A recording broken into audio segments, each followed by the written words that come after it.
Want to start using the Character AI chat app, but not sure how? I'm Jessica, and in this video, I'll show you how to download and install Character AI. Note that this video will demonstrate on iPhone, but written instructions for both Android and iOS will be listed in the description box. Now let's get started. To download Character AI, first open the App Store. Go to the Search tab. Then type in character.ai in the search bar. Tap Character AI when it appears in the search results. Then tap Get.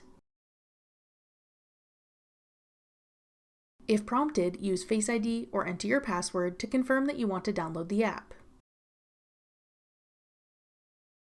Wait for the installation to complete. Then tap Open to start using the Character AI app. That's all it takes to download Character AI. Want to try out other AI apps? Check out this tutorial next. Click the video on your screen now to watch.